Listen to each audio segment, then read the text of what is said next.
弟兄姊妹平安，今天是2022年的5月23号。今天的经文是诗篇93篇，历代志上卷12章16到22节，启示录第21章4到14节。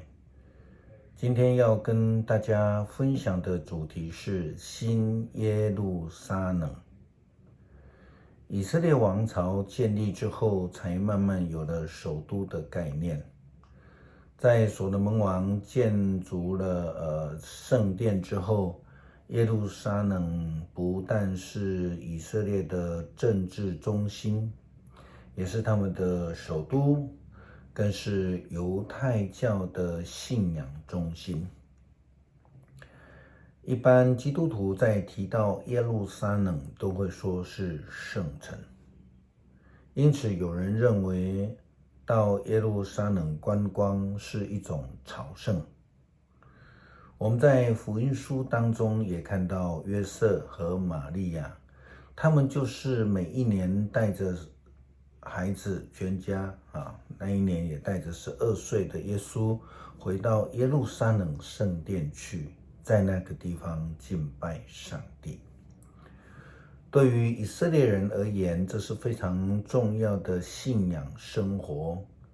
耶路撒冷也代表了上帝临在的地方。这样的概念其实就慢慢影响到后来所谓基督教教会的建立，基督教礼拜堂的建筑。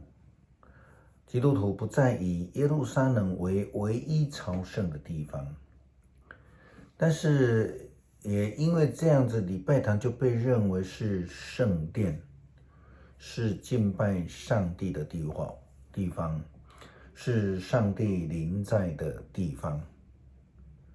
大卫的王朝是一个经过一段时间慢慢才建立的。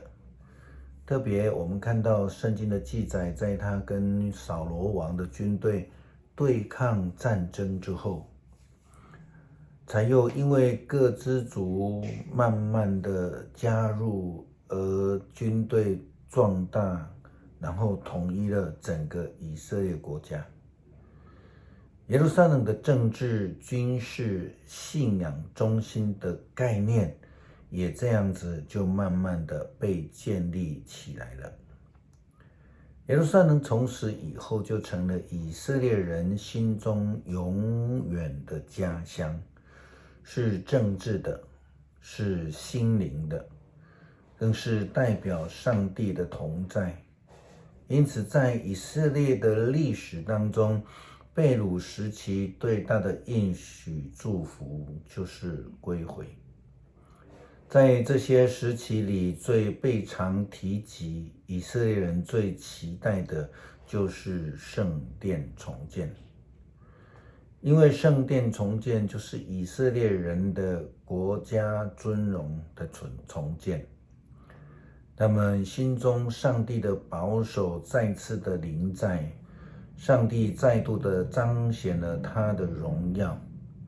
当然更重要的是，以色列人再度的回转到上帝的面前。在今天旧约圣经的经文历代志上卷12章16到22节里面，记载了以色列国家在大卫的征战之下，渐渐的走向统一，有很多人来归顺他，渐渐的就茁壮了这个国家。圣经记载从18节的经文这样说道：上帝的灵感动他们当中的亚玛赛，就是30勇士的首领，他喊着说：大卫啊，我们是你的人，耶西的儿子啊，我们站在你这边，祝你和你的盟友都成功，你的上帝是你的帮助。大卫欢迎他们，派他们在军队里面当军官。接续的经文也这样说道：大卫回喜格拉途中，来投奔他的马拿西战士有亚拿、约萨拔、野迭、米迦勒、约萨拔、以利户、喜勒太。这些人在马拿西军队里面，个个都是率领1000人的军官。他们在大卫的军队里面当军官，因为他们都是英勇的战士。后来他们在以色列军队当中也当了军官。几乎每天都有人来投效大卫，因此大卫的军队很快就成了强大的劲旅。以耶路撒冷为中心的国家概念渐渐的茁壮，从此以后建立了耶路撒冷是以色列国非常重要的事。耶稣基督也曾经这样预言说，你们拆毁这间圣殿，3日内我要再把它建起来。这是在约翰福音第2章19节。耶稣所指的是耶路撒冷的信仰中心，很多人听不懂，也对他很反感。其实他所指的就是他自己本身。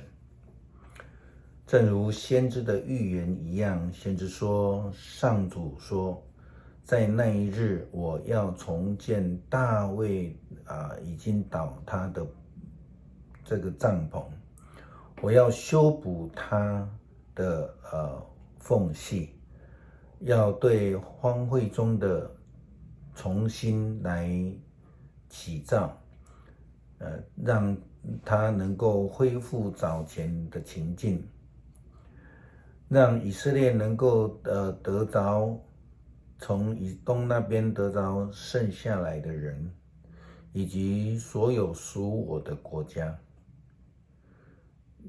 就要这样的成就这个事，上主就这样宣布了。这是阿摩司书第9章11到12节的预言。新的耶路撒冷对被掳的以色列人来说是一个新的盼望，因为归回是他们心中最大的期待。在面对困境、苦难、以及压力的人们当中，新的耶路撒冷就代表着上帝同在与盼望的意义。启示录第21章第4节到第8节这样说，他要擦干他们每一滴眼泪，不再有死亡，也没有悲伤、哭泣或痛苦，以往的事都已经过去了。这个时候坐在宝座上的那一位说，看啊，我要更新一切。他又说要写下来，因为这些话是真实可靠的。他又对我说，成了，我是阿尔法和欧米伽，是开始和终结。我要把生命的泉水白白的赐给可口的人喝，得胜的人可以领受这些，就是我要做他们的上帝，他要做我的儿子。